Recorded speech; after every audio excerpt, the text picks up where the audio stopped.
Bom dia a todos. Sejam bem-vindos ao Mundo Racional. Hoje, um sábado, dia 4 de julho de 2020, a data da independência dos Estados Unidos da América. Dando sequência à série Maomé, o pai do Islã, trago para vocês o segundo capítulo da mesma. Um episódio onde eu vou abordar a infância do profeta e a adolescência do profeta. Uma visão histórica, uma visão imparcial de quem foi esse homem, do que foi que ele fez até o dia da sua morte. Vamos começar um pouco sobre a infância de Maomé. Abdala, o futuro pai de Maomé, se encaminhava de sua casa para a casa de Amina, a sua amada, a sua noiva. Nesse trecho, uma certa mulher, uma estranha mulher, que ele não conhecia, intercedeu o caminho, convidando-o a deitar em sua cama. Abdala, de forma educada, recusou o convite, pois ele tinha em mente algo melhor ainda, ir na casa de Amina e fazer de sua noiva uma mulher, consumar o ato na cama de Amina. Abdala, um jovem rapaz, belo rapaz, chegou na casa de Amina, fez de Amina uma mulher, consumou o ato e no outro dia, quando fazia o mesmo trecho de sua casa à casa de sua amada Amina, futura mãe do profeta Maomé, ele deu de cara com a mulher da noite anterior e perguntou dela se o convite ainda estava de pé para se deitar em sua cama. Você sabe como é que é homem. Homem não pode passar em branco diante de um convite desse. Você sabe também como é que é mulher. Mulher não aceita o não. A mulher olhou para Abdala e disse para ele: ontem você tinha brilho nos olhos, hoje você não tem mais, portanto, eu não quero mais.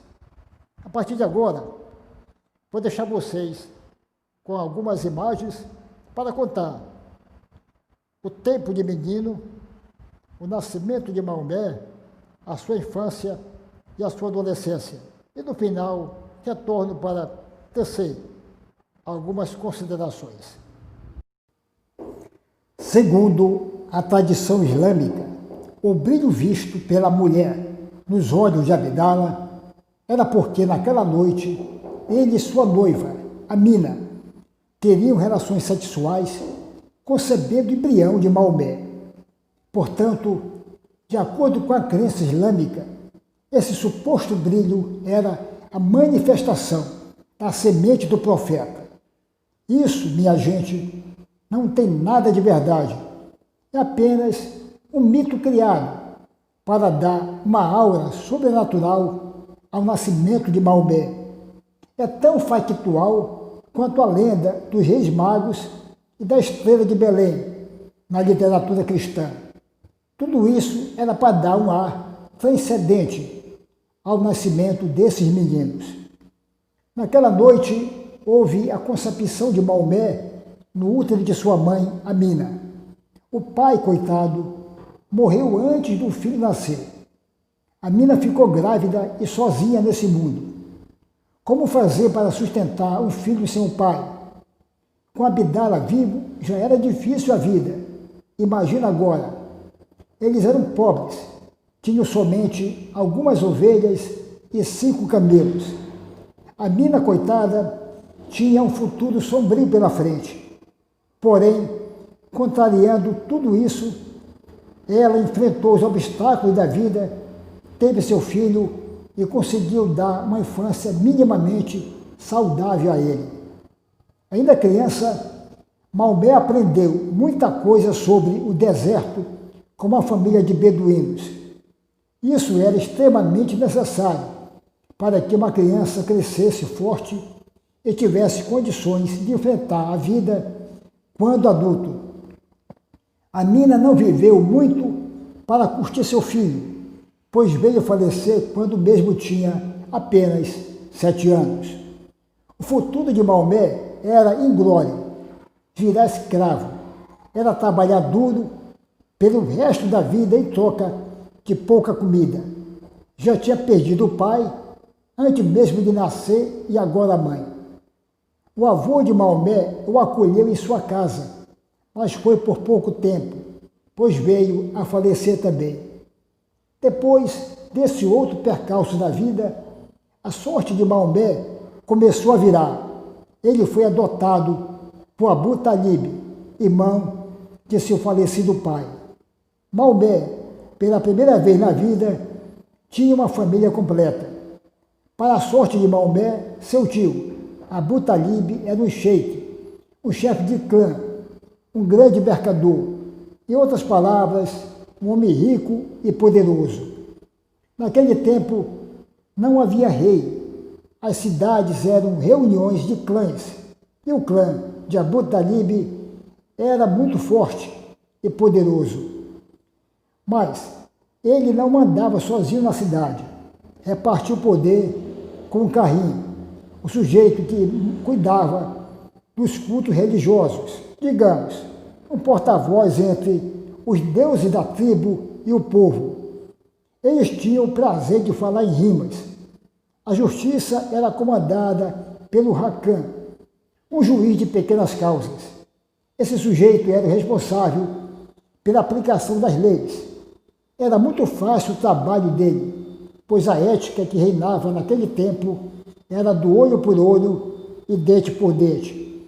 Se você quebrou a perna de alguém, a punição era quebrar a sua também. Se matou alguém, você seria morto também. Agora imagine uma situação, um aglomerado de clãs convivendo socialmente em uma grande tribo, uma grande cidade, onde a lei e a ética de cada clã só tinha valor para a sua gente. Nesse tempo, a vida nômade estava com os dias contados. O sedentarismo era o futuro de todos. O comércio forte era o pilar para sustentar grandes centros urbanos. Cidades cresceram ocupadas por inúmeras tribos e inúmeros clãs. Havia a necessidade de criar uma lei que fosse única e para todos. A cidade virou um campo com várias leis divergentes, uma tremenda confusão.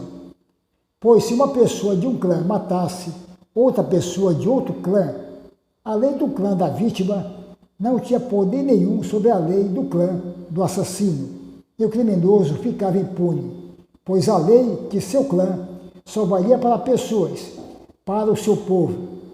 No fundo, isso dava o direito de uma pessoa sair de seu clã, matar outra pessoa de outro clã, voltar para o seu clã e nada acontecer. Isso favorecia os clãs mais fortes e poderosos. Arranjavam casamentos entre eles para ficarem maiores ainda e subjugarem os clãs menores. Meca, a cidade da Caaba, tinha a sua mega-tribo. O seu poderoso clã era dos Quraish. Eles controlavam as finanças, o comércio e tudo que rendia grana na cidade, além de arrecadarem os impostos. Eles exploravam os peregrinos da Caaba, viam neles uma grande fonte de renda. Vendiam espaços públicos ao redor da Caaba para a montagem de barracas, feiras e mercados. Impostos eram cobrados pela exploração comercial do espaço público. Nem todo mundo tinha condição financeira para montar sua barraca ao redor da Caaba. Muitos desses recorriam ao Quraish para pedir dinheiro emprestado. E você sabe, meu amigo, como é agiota. Ele não tem pena de ninguém. Cobra juros extorsivos. Não quer nem saber. Por trás dos altíssimos juros cobrados, eles tinham segundas intenções. Eles cobravam juros extorsivos de propósito, justamente para o coitado não ter condição de quitar sua dívida. pois quando isso acontecia, o espertalhão do agiota ficava com a garantia dada pelo devedor, que na maioria das vezes essa garantia era em forma de uma pessoa. Geralmente a garantia era um filho, uma filha, a esposa ou até mesmo ele mesmo. Pronto, a cada dívida não paga, o agiota ficava com um escravo. E ganhar escravos naquele tempo valia muito mais do que se o devedor pagasse seu empréstimo. Um tempo no qual o trabalho era braçal, o escravo tinha muito valor. Agora, imagine quando a garantia era uma filha ou uma esposa. O credor as colocava em seu harém para a sua satisfação sexual. Foi nesse ambiente que Maomé cresceu. Para a sorte sua, o seu tio, Abu Talib, era um sheik, um homem muito rico e bem relacionado. Transportava e comercializava especiarias e objetos de grande valor. Maomé participava dessas viagens e aproveitou para conhecer a fundo diversas comunidades cristãs e judaicas. Ele conheceu muito bem as duas religiões monoteístas e, baseado nisso, criou a terceira, o islamismo. Mas isso só aconteceu porque uma determinada mulher cruzou o caminho de Maomé. Uma mulher 15 anos mais velha que ele. Uma mulher que ganhou seu coração e salvaria a sua mente.